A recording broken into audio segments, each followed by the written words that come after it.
Welcome, everyone. It's my pleasure to introduce our robotics seminar speaker today, Professor Kaitlyn Becker. Kate is an assistant professor at our mechanical engineering department here in MIT, where she leads the Fabrication-Integrated Design Lab. She works in the area of soft robotics with a focus on creating gentle and adaptive soft robots through new design and fabrication methodologies. The soft gripper that she has developed can operate in the deep sea, and it has been deployed at a depth of 3.5 kilometers to sample fragile ocean species.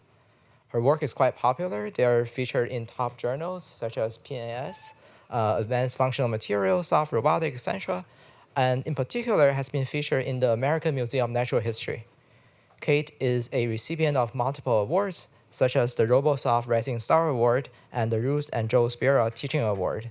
Today, Kate is going to talk to us about mechanical programming of soft robots via fabrication integrated design. Kate, we look forward to your talk. The floor is yours. Beautiful. Can everybody hear me okay? Wonderful. Well, thank you for the introduction. Thank you everybody for being here on a Friday afternoon. I really appreciate it. I'm excited to be here myself.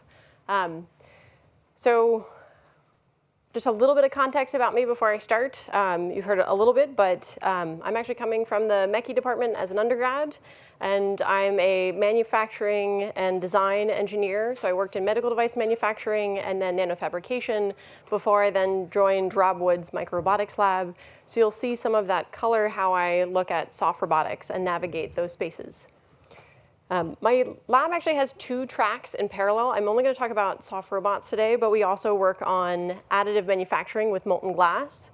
So both of those I see sitting at the intersection of machine design and manufacturing, both using unconventional materials, so squishy robots and masonry made out of glass.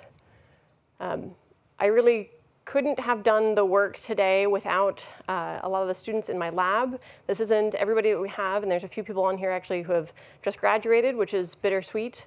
But it's a huge thanks to them that we're able to kind of show you this today, whether it's soft robots, rigid systems, or soft rigid hybrids.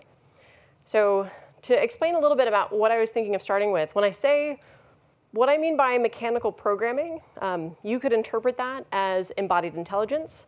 You could interpret that as intelligent mechanical design, potentially. But here are three examples of what I mean that are going to show up a little bit later. And I guess what I mean is, to design a soft robot, you're affecting the form as a way of getting function. And so in that way, you're mechanically programming it through the structure and through the fabrication process. So on the left-hand example, we have a gripper that takes a single high-low square wave and converts that to a sequenced output through kind of 3 integrated actuators and a little valve. And then in the middle section here, we've got a gripper that, upon inflation, will coil around that C-whip, but then is limited specifically to not apply more than 2 psi of contact pressure. On the right-hand side, I have a robot that's completely open loop, but the mechanical programming comes in its compliant structure so that it can adapt passively to the objects that are picking it up. So I've both kind of mechanically programmed it in the fabrication process, but it's almost like I'm mechanically programming a little bit with the assistance of the objects that we're picking up. And then I suppose not everybody in the room is a soft roboticist, so I thought I should motivate kind of why we care about soft robots. And so I'm going to start with 2 applications that are either motivating or near and dear to me, and then I'm going to move to kind of how we can't quite serve those applications and how that's motivating the rest of my talk. So I would say, for the general audience, Baymax is kind of the platonic ideal of a soft robot. If you haven't seen Big Hero 6 from Disney, it's very cute. I recommend it. But essentially, it's a big nurse robot that's very adaptive, very capable, and resilient. And to me, this kind of draws a parallel to the first application of soft robotics that caught my eye, that interested me, which is in assistive devices and rehabilitation devices. I know, for example, Professor Asada has done some work in that area. But thinking about how we interact between soft machines and organic soft machines, there's a lot of complex motion in your hands that's difficult to create from rigid systems. But if you have actuators that are compliant, they can naturally conform to a lot of variation in hands and help patients that either need to regain the ability to use their hands or maybe to augment their limited strength. So I asked ChatGPT kind of what they thought a assistive robot would look like, helping a physical therapist. And believe it or not, it's less creepy than what I came up with. So in my envisioning of assisting physical therapists, I thought, yes, I have grippers, and I will pick them up like the squishy creatures in the sea. And it will extend our touch so that when a caregiver can't then reach their patient, they have this kind of extended virtual but also physical touch. Now, working with Professor Sada and some key kind of stakeholders, we then realized that, okay, much more acceptable would be if we're side by side with patients, whether that's remotely operated or maybe kind of assisting physical therapists in the same room. And so this was from a visit to Spalding Rehabilitation Hospital, actually with one of Professor Asada's students. This is Ravi. He's working with Dr. Kathy Piela and going through some upper extremity exercises that they might habitually do. We then tried these back in our lab. And so we have a Sawyer robot applying a soft gripper to Daniel, who doesn't look super enthused, but at least not terrified. And I would say even just having the payload to pick up an arm is sometimes a big ask for a soft robot. And then what I'll come back to is whether we can do that reliably as well. On the flip side, I actually focus more on deep sea biological sampling, which is something I started in my PhD with Rob Wood. And to motivate kind of the criticality, I think you can guess that we don't want unreliable robots around people, and we want robots to be gentle around people. But for some of these deep sea creatures, well, all of them, they're animals, and if you stress them out, it actually changes their DNA expression. So it's quite important, actually, to be gentle when you're picking them up. Even if you're later going to stress them out, bringing them to the surface, you have to apply RNA freeze while being gentle to them. In addition to that, running one of those vessels is actually on the order of $50,000 a day. I wouldn't be the only researcher on the boat, but that means that when we deploy a remote operated vehicle with a squishy gripper like this attached, it takes 3 hours to go down to depth. Maybe we're at depth for 3 days. And if I pop a leak in one of these, they're not going to turn the boat around for me. I've lost probably 3 days of testing at $50K a day, and I'm only really at sea for a week. So that's a huge loss and a necessity to then be more reliable. But what we like about the robots, though, is if we can get them to last at depth, they're actually really able to be gentle while withstanding thousands of pounds of hydrostatic pressure, also the corrosive salinity that often eats up a lot of the more rigid prototypes. So I would say, I don't know how many of you are familiar with the field of soft robotics, but it doesn't have the reputation for being durable, reliable, or strong. And I would say that that's a limitation of design and manufacturing. Specifically, I think we need to come up with a framework for soft machine design and manufacturing.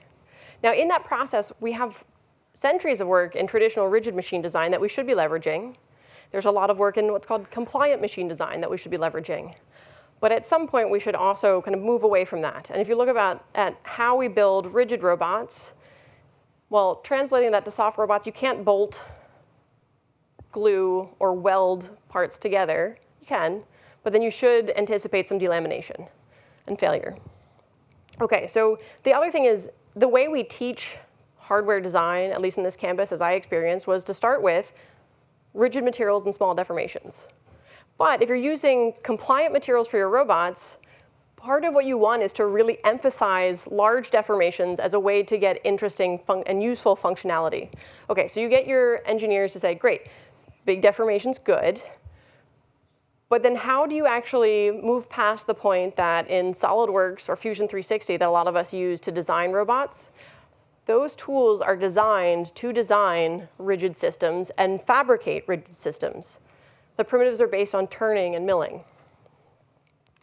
So I think as we mature in this field, we're at a point where to get to greater impact, accessibility, and by accessibility I mean like how many people could actually have a soft robot operating in their home? How many of those can you reliably make at scale? And how many of those would be commercially viable? To get there, well, one thing that we've been employing and we need to do is geometric and material optimization, and that's necessary but not sufficient. I would say that soft robots are also going to need soft machine-specific design and manufacturing frameworks. I would also argue if you integrate the two of those, you get much more efficacy than if you're doing more what we call design for manufacturing traditionally, where you're more focused on taking a design and then tweaking it for one manufacturing method, and then usually focused on operational efficiency or cost.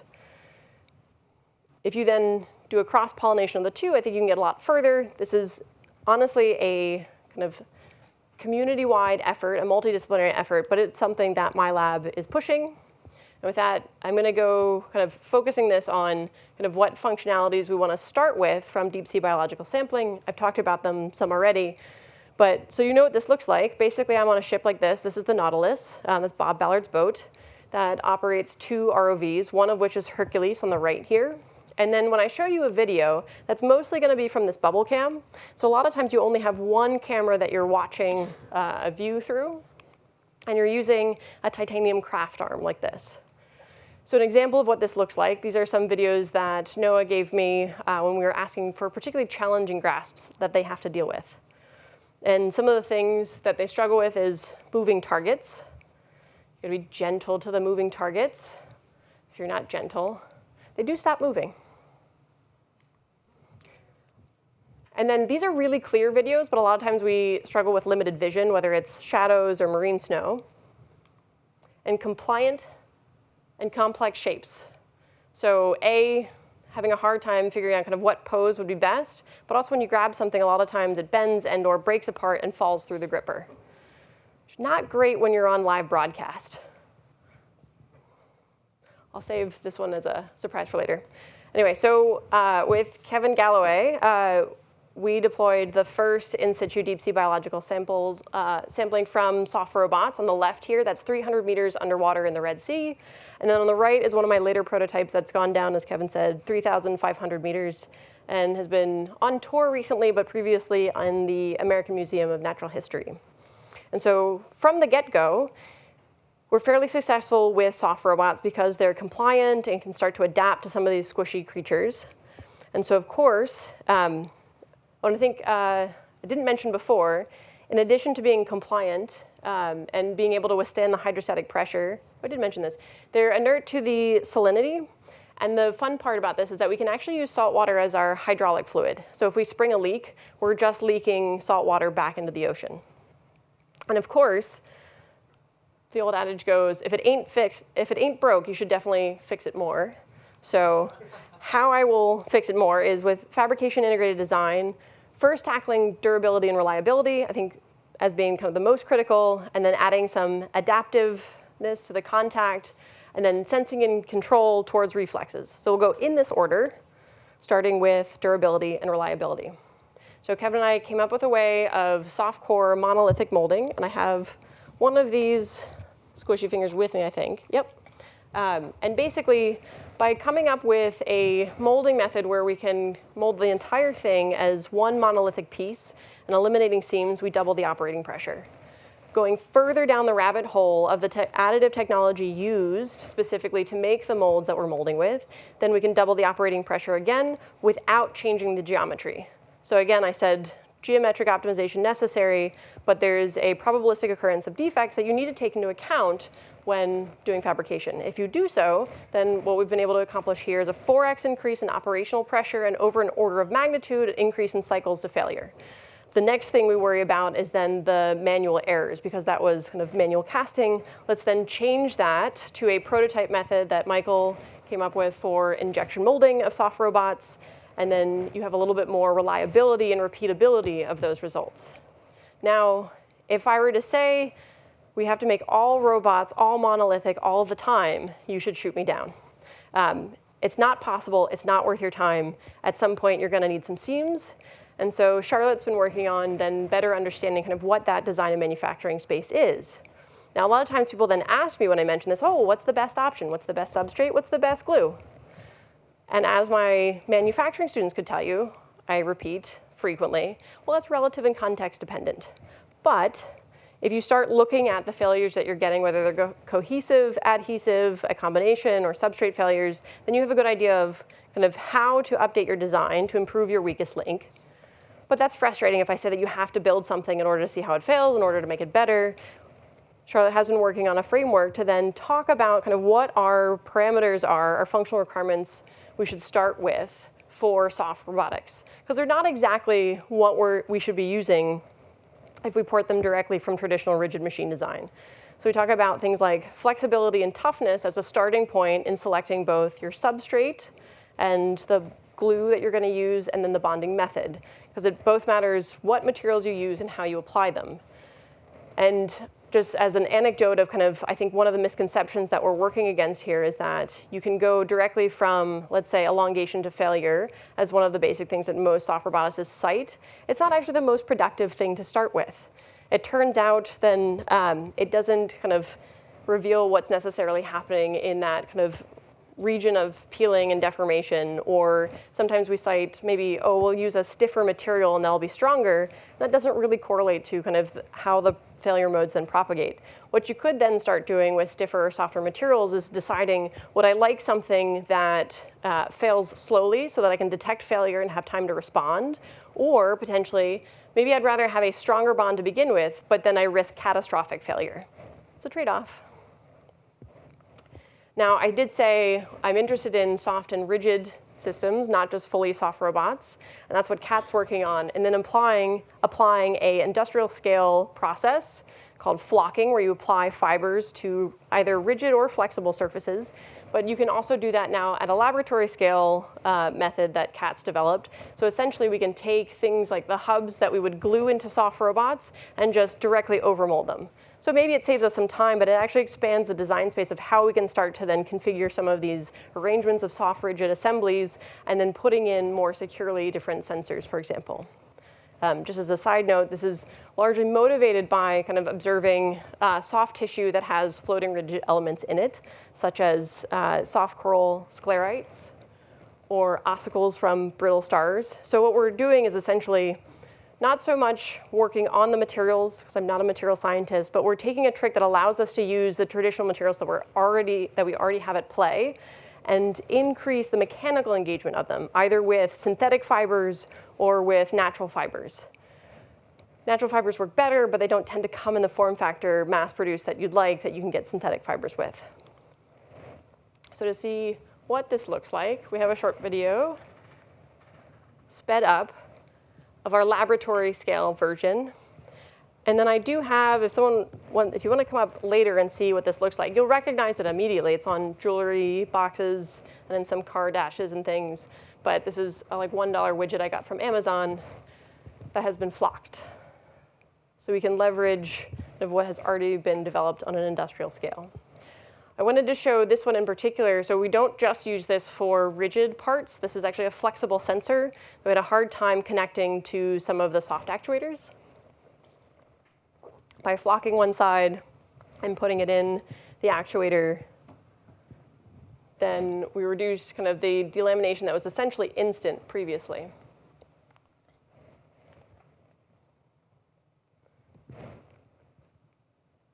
I'm not going to be able to find my cursor between these, so I feel like I should just not push it.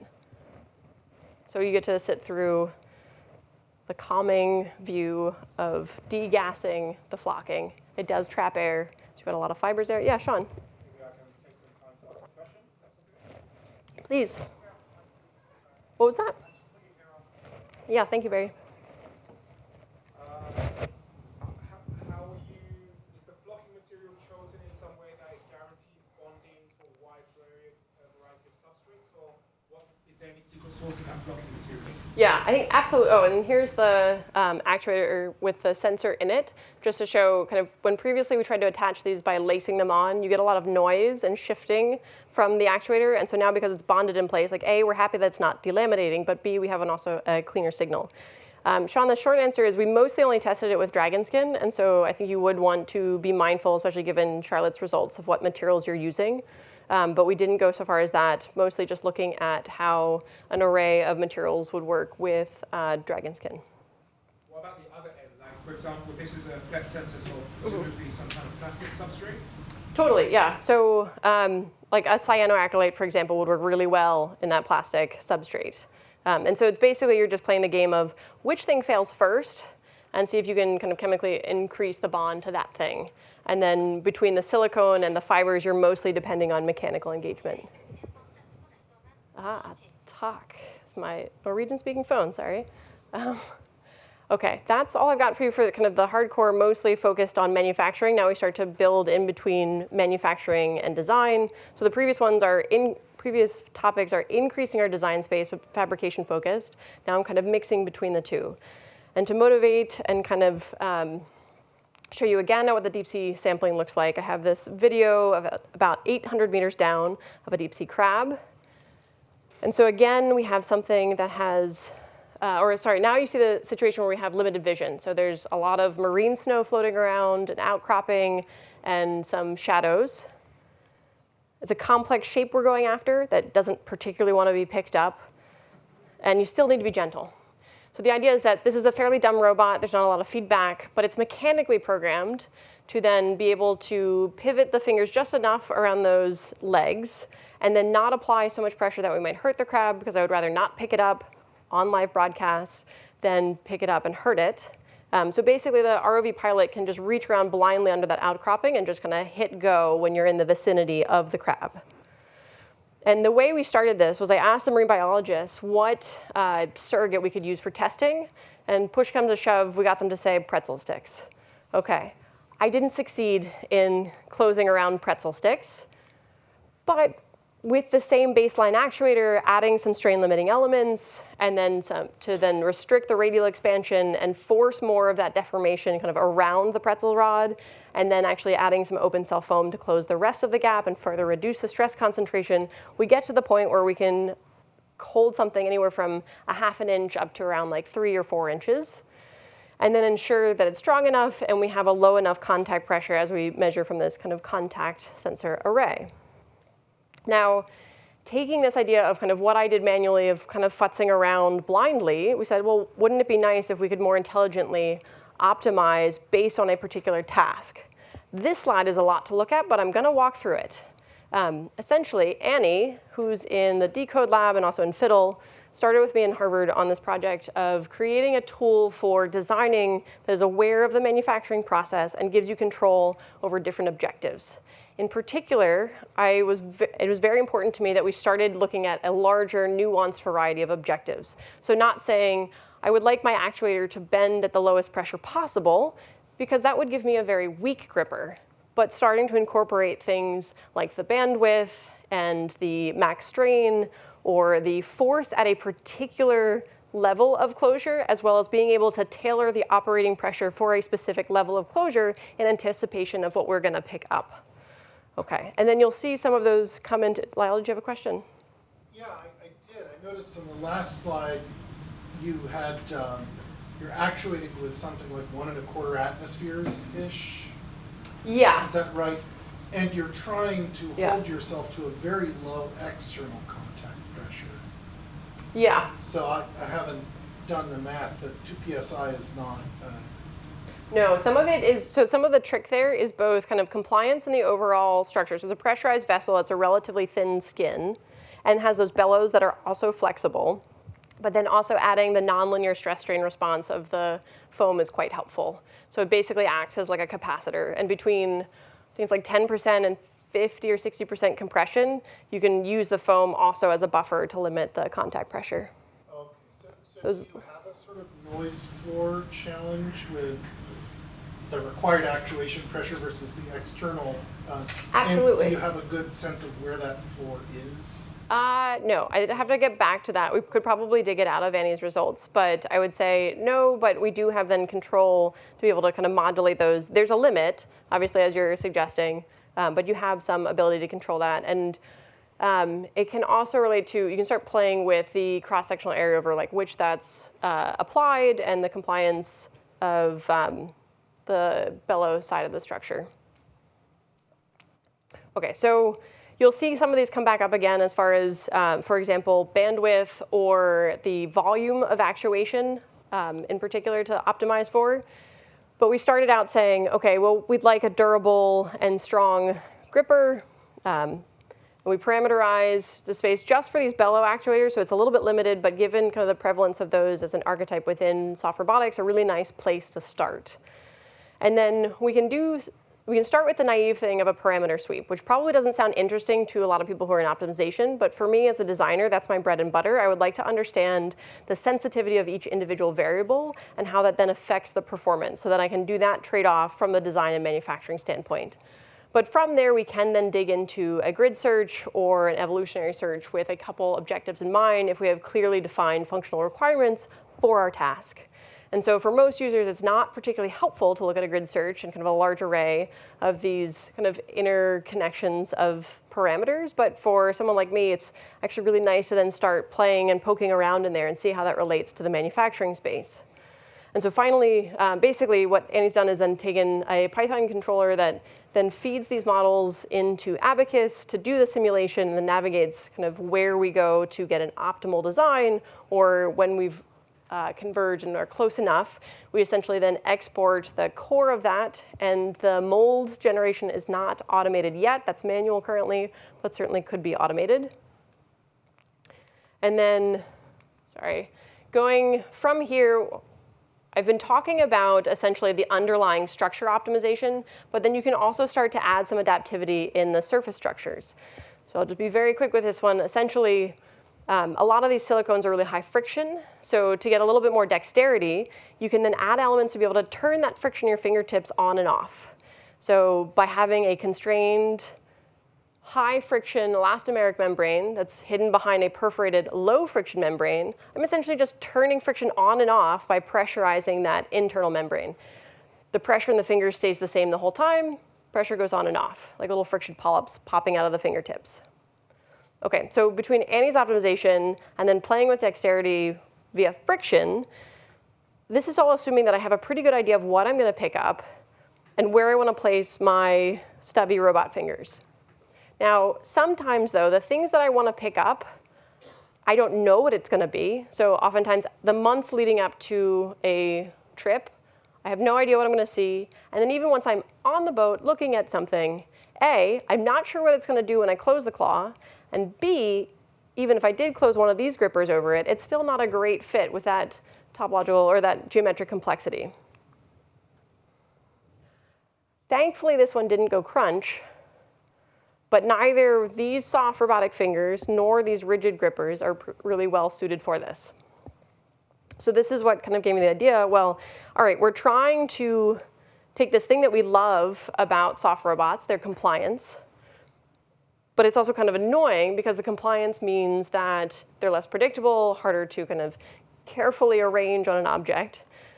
What if instead of trying to make soft robots more easily controlled, we just give up control and instead go with a stochastic approach? So by adding structural compliance to the material compliance, essentially we can passively adapt to different objects. So some of the mechanical programming is in making them very high aspect ratio, and then the other is by letting them directly interact with these objects. Just to show you that this is indeed stochastic, I have 6 grasps that are overlaid. So they'll all look different, but the trajectory is generally the same. This is not a precision operation, but it deals with imprecision in the starting point fairly well. And when I'm aiming for a big bio box, my end precision is less sensitive. And so like I said here, we can actually deal with a fair amount of error and still retrieve an object. Okay, so the gripper that I'm showing you is mostly a 12 filament, what I call entanglement gripper. And this is dip molded. So essentially, I can make large arrays of very repeatable filament actuators with very cheap molds because I'm just leveraging surface tension and gravity and viscosity to mechanically program them. So that gives me, essentially, similar to making balloons or dipping candlesticks, a very even film thickness. And an even film thickness is boring. It needs some mechanical programming. Ways that I mechanically program this are through gravity, fiber inclusions, electric fields, and surface tension. Not really going to get into the weeds, but I'll tell you that that gives me control over the direction of motion, the operational pressure, the curvature, and the grip force. And I won't dig through the results, but just show you that kind of this is how I map then how a manufacturing recipe then gives me a path towards a particular performance metric. And then I can start to incorporate those into larger arrays. So in the top, we have a gravity programmed array. It's 16 by 16. They all bend in one direction because that's what gravity does. And then the bottom array is then programmed by fiber inclusions, so then I can actually have an arbitrary vector field there.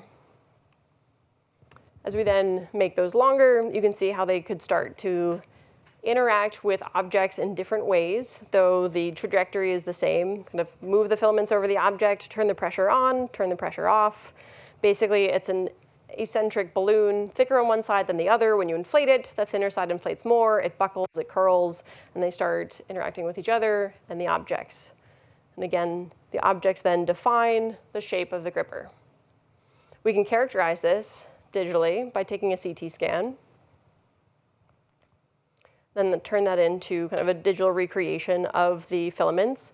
And there's a lot of nice ways that we can quantify the level of entanglement that I'm going to skip today, but I'll at least show you then how we're able to map the contacts. The contacts between grippers, between filaments, in addition to the contacts from filament to object, are particularly important. That's how we get a grasp that is greater than the sum of its parts. And so I'll bring these contacts back up later because they give us an idea for a different sensing modality. But I'll just mention that with collaboration with the Mahadavan lab and using a modification of Gazola's software, we're able to do kind of a sweep of the different prototypes so that we can do some spot checks physically, but get a better sense or a greater sense of what the design and manufacturing spaces are. OK, so at this point, everything I've shown you is open loop. I want to start building in sensing, or first control, so we have ability to kind of have a little bit more finite control over where we're actuating different actuators, especially as we move to larger arrays, and then build in sensing to then build up to reflexes. So in the top and the right here, I have a large array that's just all actuated from one manifold. Not particularly complex, not that interesting. I can start to kind of segment arrays. Like the 16 by 16 array below, each of the columns is actually fed to one channel, but that means that I need to have a tube for every single channel. And that results in a lot of tubing. So then, inspired by some work that I collaborated on with Dr. Nicholas Bartlett, where we put together a mashup of the dip molding process and microfluidics to make a demultiplexer that essentially could take a small number of inputs and make it into a larger number of outputs. Then we get to something that has a little bit higher throughput as far as like fluid flow that Chifang came up with. Now, this takes a couple different sources of influence. We take the results from Annie's optimization show us that the inside of these actuators, the dimensions inside of here are actually quite critical when we start looking at the bandwidth, the volume to actuation, and also the max strain in an actuator. So by then switching to these really low profile, we call them low volume cores, we're able to increase the bandwidth, decrease the volume to actuation. Obviously, those are tied, but then also decrease the overall strain, which then, in this case, comparing one of these to a traditional gripper, we can get, on average, 2 orders of magnitude increase in cycles to failure. But in addition to that, we can start harnessing that extra design space to make more complex structures that can then convert simple signals into more complex motion. So a single square wave gets turned into a sequenced action of then manipulating a pen. And embodied intelligence that, like this, is not new in the field of soft robotics, but what is being able to do that in one-shot monolithic molding so that you have a more reliable and durable device. In addition to that, by putting in these really slender, low-volume cores, so this is an example of our check valve core, then we can get to greater compact complexity. And another nice thing is, we could do this with fancier printers, but really this demonstration, which we're demolding in the video, is essentially just a hobby-scale FFF printer and a $100 vinyl cutter, Cricut cutter. So Chifang and I are actually going to then take this down the road to a local high school that actually Michael Bell and I, who's in the audience, taught at previously, taking the Harvard Soft Robotics Toolkit, teaching students there. It was a mess. It was difficult to get actuators, successful actuators out in the first few days. And then with this process, I'm very confident that on the first day, we're going to have functional actuators. OK, so in addition to this kind of low-profile internal geometry for a single actuator, then we can build in multiple degrees of freedom into one actuator. So we have 4 degrees of freedom in this finger instead of 1. Now, we tried to put 2 degrees of freedom in one of these and take it to sea, and it popped. So we glued one of the chambers and limped along. Remember how painful I said it was if we missed a day? That was a sad day. OK, so Chifeng has made it so that we can now reliably have many more degrees of freedom, whether it's 4 degrees of freedom in this one kind of linear bending actuator, or then 6 degrees of freedom in this spherical gripper. We then can put check valves in. We can put pinch valves or proportional valves in. And I've cleaned out a lot of the beautiful plots that Chifeng has to make the view a little bit simpler for you all. But trust me, he's gone through all the different parameters and geometric kind of parameters of this to be able to see how it affects the output. So for example, this is for a static geometric output. We're just changing the pinch pressure to adjust flow. Seems pretty obvious, and the hold pressure. But then with the check valves, an example is changing the height of this core, then gives us an ability to change the flow or the diodicity of the valve, being a measure of kind of how directional that flow is and how successfully it performs as a check valve. OK, but then, so we have this control, but I really just want to go back to high bandwidth, low volume of actuation that becomes really helpful when we start designing for untethered operations. So we have Sam's monopropellant engine, which is kind of miniaturized and fits in the base of an actuator. It's essentially using hydrogen peroxide when then exposed to silver. This is the catalyst in this case. Then decomposes into just steam and oxygen and can power our actuators. But then we, of course, care how much fuel that we have to consume. Now, this is not in the line of the manufacturing so much as I just want to note the really clever design that Sam came up with. He incorporated a compliant bladder inside of the engine that divides the engine and the actuator.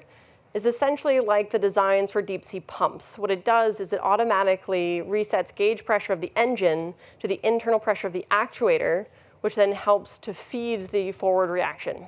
So traditionally, you'd have a central fuel tank pushing fuel into a fuel reactor. That reacts, it powers the actuator.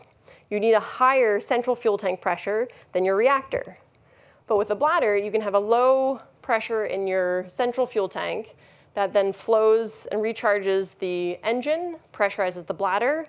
That then starts to push fuel through the reactor, which then increases the pressure in the actuator. When it increases pressure in the actuator, it then pushes on that bladder. And because I have a one-way valve here, then it's continuing to push that reaction so that we can actually get to a higher pressure than you would otherwise with a traditional set of engine architecture. If that was confusing, that's fine. I'm going to keep going, and you're welcome to ask me about it later. But what that lets us do is have a really fast reaction time because we have this miniaturized engine that's then normalized to the, or adjusted to the gauge pressure of the actuator, and then fuel is delivered directly to the base of that actuator. So in this demonstration, Sam's going to push a switch that turns the LED on just to show you that the switch has been pushed, and then you can see the reaction time of the gripper. So this is a combination of both the efficiency of the engine design, but then also the LVC gripper having a relatively low volume to actuation and thus higher bandwidth. Yeah? How adiabatic do you need the gripper to be if you're driving it with steam? It's fairly, I mean, I think, if anything, it might, yeah. I think long term, we might actually have an issue where we need to draw heat out faster. Where I think you can get to the point where some of your efficiency, as far as like the percentage of fuel reacted, is limited by keeping a low enough pressure that you actually have enough dwell time and you don't get this Leidenfrost effect on the catalyst itself, and thus pushing unreacted fuel through, if that makes sense. But happy to discuss it more after. Cool. So the other thing that we can do from this, in having a miniaturized engine, which hopefully we will miniaturize more, so we have a really light or compact engine, relatively small payload. So we actually load it onto a drone. In this case, I've moved the LVC actuators, or I haven't, but Sam and Chifeng have, and they've replaced them with some of the entanglement grippers.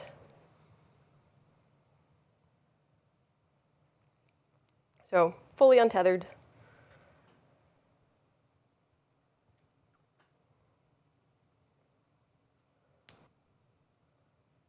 then those grippers are compliant enough, you can just land without worrying about crunching something or knocking your drone over. We're still in this section, but now I'm transitioning to sensing. So we have some ability to modulate control. Now we build in sensors for the feedback, trying to do so mindfully from a manufacturing perspective. So I'll start with Nina's work, which is essentially starting out with this small array of 3 cilia-like actuators, but the idea is that it's a test bed for then controlling larger arrays without then making the cost of fabrication or the complexity of fabrication unbearable. So what we've done is try to take a relatively few number of sensors. We have the pressure sensor that's controlling or looking at the whole thing, and then 3 photoresistors, one under each cilium, and then 3 resistive sensors. They're cracked graphite custom sensors that give us some ability to sense kind of directional motion.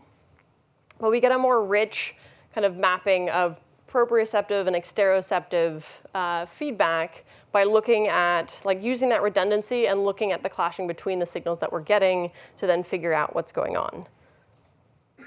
So the idea is that eventually we can move this into larger arrays. And again, just starting with basically 2 resistance sensors per cilium and then 1 global pressure sensor. That's what this looks like. And something to note is that the cracked graphite sensor does meaningfully affect the kind of structure and the mechanical behavior of that actuator. So the next thing we thought about is there a way that we can actually make this mechanically transparent? So in this case, we used it strategically and used the sensor itself to then guide the curvature. But then Via in the lab was an undergrad in the lab who graduated recently and essentially added ears or a microphone to the entanglement gripper. And so we have a microphone mounted kind of up near the top. And remember I talked about those connection points. Basically, we think about kind of where the filaments start touching each other. That changes the natural frequencies at which they'll vibrate. Now, we started with a speaker on the entanglement gripper, and that was both annoying and unnecessary, because you can actually just use ambient noise as your signal or your input signal, and then look at how this peak, for example, from electrical noise then shifts based on, for example, the actuation pressure or the weight of an object or the shape of an object. You can actually start to hear shape of objects based on how the contacts are distributed, presumably between the filaments and the object. So Via essentially created, I think this is they're 4 centimeter cubes. They're all the same, or they fit within a 4 centimeter cube, all the same weight, but then different spatial densities. So that we couldn't, because we knew we could detect weight, and so we wanted to make sure we were detecting shape and not weight, if that makes sense. And I would say it wasn't a perfect result, but I'm pretty excited about initial results, about being able to essentially hear something about the shapes that we're picking up, more than just, yes, we have something. Okay, but then if we want even more information, we're reviving kind of a project that I did with Dr. Clark Teeple at Harvard. And now Qifang has expanded this here in making arrays of optical fibers within a soft sheet as a way to both detect deformation and pressure. And so the idea in putting this in a soft sheet is, well, we could customize that to a particular geometry, and I think that's an adventure we do want to go on at some point. But from a fabrication standpoint, it's a lot simpler if we could make this sheet flexible enough to then wrap around an object so that your sheet then kind of detects the shape of, let's say, a robot or a person, and then further tracks the deformation or movement. So the way this works is with waveguides that essentially have 2 different elastomers, one with a higher refractive index than the other. The higher refractive index is on the inside, so that as you shine light down the core of that, then light bounces off that interface and keeps traveling down the waveguide. If you then, we take a trick then from our friends across the river, and then if you roughen one side of that, then it becomes a directional kind of bending sensor. So we can detect if you're kind of bending towards or away from the roughened side of that core. So then Qifang played with that and realized that you can start to really tune kind of the sensitivity and linearity from modifying the manufacturing process. Now, usually it takes a while to manufacture any given thing. So to save us some time, he developed a simulation tool, a design tool that then also takes into account where the kind of manufacturing limitations are. And then by putting in some noise, he chugged through to see kind of which configuration then gave him kind of the most reliable recreation of these target shapes, despite the noise. And so you can see we can recreate, it's not fast, there's some optimization that could be done there, but we can recreate the shape. And then once we're done kind of shifting and deforming, we can't do this at the same time, but separately you can then detect both the location of and intensity of pressure. This was less so for the deep sea projects, unless we talk maybe about wetsuits, more so for in hopes to be useful for the physical therapy applications. Okay, but then we take just one of these waveguides and kind of quickly attached it to a finger for one of Sam's demonstrations. And so we essentially show that we can use that as a feedback mechanism for this finger that's being actuated by the engine. And what you're going to see is that this engine gets tired. The finger starts drifting and doesn't hit its target curvature. And then it's the bladder here is where we're emptying. That's our kind of stand-in central fuel source for the moment. Okay, so inspired by this, then Sam and Shifang basically implemented a very simple PID controller. And so here there are tests where we've got it underdamped, critically damped, overdamped, but showing that you can use the optical sensors plugged into the monopropellant engine to then apply feedback to a simple actuator. And I hope you'll see kind of more of these soon. Particularly, I'm excited to tell people about some of our soft rigid stuff, but for today, that's the end of what I have for you. And so I'll end with a little summary, starting with a quote. Form follows function. It's a familiar one, especially to designers. I would say for soft robotic form defines function. And to design a soft robot is necessarily to design the process by which it's made. If we apply fabrication-integrated design, we can get soft robots that are more durable, reliable, stronger, faster, and scalable. And I mean scalable in a manufacturing sense. And along the way, geometric and material optimization is necessary but not sufficient. Now the same can be said about manufacturing. It's necessary but not sufficient. So we're working towards a framework of soft machine design and manufacturing, and this is a multidisciplinary community effort that we should all be working on, but certainly one that I'm excited to push in the Fabrication-Integrated Design Lab. There's lots of people that I need to thank, and I should really thank more than this, but mentors and collaborators that I wasn't able to catch along kind of the way of the slides. And then my students, they're certainly kind of some of the very best moments of this job, and I'm very lucky to be able to work with them every day. Thank you very much for putting up with me. And also thank you all to listening to me on this Friday afternoon. I really appreciate it. And if we have time, I'll take questions.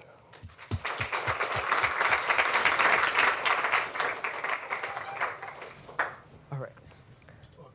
Thank you, Kate. I found that the kind of combustion engine-like power plant is very exciting because a sort of robot may have its own power plant inside, right? But I remember someone built the kind of octopus-like machines. Is that the different? Your stuff is a different principle, or yes. what's the difference one? Absolutely. So basically, and I meant to mention this, but so using monopropellants for powering both soft robots and rigid robots is not new from us. There's a Goldfarb lab doing it with rigid robots, and then it came out of Jennifer Lewis and Rob Wood's lab with the Octobot with Mike Feiner and Ryan Truby. So the piece that I think is really exciting here is that addition of the, that's new, is the addition of the compliant membrane inside allows us to get to a much higher actuation pressure, or higher kind of output pressure than you could with any of the previous kind of demonstrated work. So the idea is by having that design that I would love to say is inspired by deep sea pumps, but it really just happens to look a lot like a deep sea pump, that enables us to get higher pressure. And then kind of miniaturizing it in a way where to let us then distribute some of that power to soft robotics, or to actuators. So we're getting to a higher flow we need kind of more electrical signals and kind of active control of this. And so you need a brain in the current instantiation, whereas with the Octobot one, it's all passive and just kind of runs out natural oscillations to control the behavior. So more direct control at the cost of electronics, but then the ability to get to a higher actuation pressure. So you could power also potentially larger systems. So I guess it's both, it's pressure and or just throughput of volume. But good question. Right. Is there more? Okay. I'll preface this with, I'm not sure if a human is a soft robot or not, but it seems like a lot of the things that you're trying to achieve with soft robots can be done by, like, for example, a human hand, especially like the object detection, or, you know, it can pick stuff up like very gently or very rigidly. Have you looked at like humans for inspiration, or have you thought about like what gives us the ability to do these things that like maybe robots struggle with? Yeah, absolutely. I mean, even just down to having a fingernail is really helpful. And so that's why a lot of my robots have this kind of like funny beak shape at the end. I think it's actually a vestigial effect of exploring fingernails and how that would be helpful in picking things up. But sure, absolutely. I feel inadequate every time I try to measure up to a human hand, but it is a great source of inspiration. I would say I certainly don't try to tend towards anthropomorphic, mostly because I would say I'm an engineer to a fault and a manufacturing engineer to a fault, where I try to make things that are then more streamlined for fabrication, which is not necessarily anthropomorphic, and then the form factor that constraint puts on you then makes things a little bit tricky as far as your power output. But yeah, absolutely. There's a lot of fun things also, even with perception kind of outside the hands too. Or I'm sure a lot of people in this room have seen the video, if you numb someone's hands, their ability to manipulate things is like so much worse than if they have all that full sensory. So for example, I think it's a Swedish video of someone trying to strike a match, and they struggle for a long time when you numb their fingertips. So yeah, and I think it's going to be a balance. For me, I think the exciting piece of that is it's a balance of how, certainly there's on the computation side, I'm on the meat space and fabrication side, which is to say, what is the cost of implementing those? Because there's usually a trade-off between cost and complexity in manufacturing, unless you come to something innovative where you can kind of break the trend. And so are there ways that we can kind of break the trend and be clever about fabrication so we both get more information, but at hopefully a lower cost? It's a good question. Is there more questions from the audience?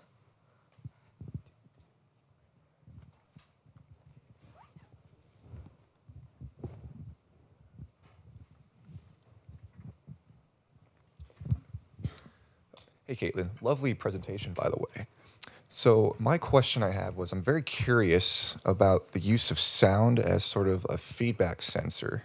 Yep. And being able to sort of use like those patterns to detect shapes. Yeah. I know it's still very early and everything, but what I was curious is if you can go a little bit more into the estimation techniques you use to sort of infer what those shapes are. I would say I can't go too far into, I mean, I think we use a random forest machine learning algorithm, which means that I won't be able to tell you much more than that. But what I can tell you is more about the physics underlying it, which is really cool.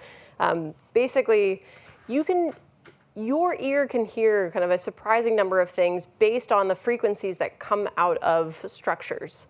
So you can hear, for example, if something is made of wood or metal or glass, you can hear that if you hit something. You can hear that when musical instruments are played. And someone can tell the difference between a French horn and a violin, or even a French horn and a trumpet, for example. And a lot of that is based on not just the fundamental frequency, which is the pitch that you hear, but the harmonics. And that's what we're looking to play with. And basically, it's both the kind of like intensity of harmonics, how many you have, and harmonics being multiples of the fundamental frequency, and then also how much aberration you have in each of those. Are they kind of very stark, sharp lines at multiples of the fundamental frequency, or is there a little bit of aberration and noise? So what you hear in, for example, like a violin, is there's actually many more overtones, and then with that wood sound, you actually get a little bit more aberration. Versus a French horn, you have very few overtones or harmonics, and then they have a really sharp peak. So we hope to use that a little bit in kind of getting more information about objects. But it's early. It's a really, I think, great result for an undergrad research project. I'm stoked and excited to see where it goes. Thank you for the question. Okay, great. I think we are reaching the end of the hour, so let's thank our speaker again.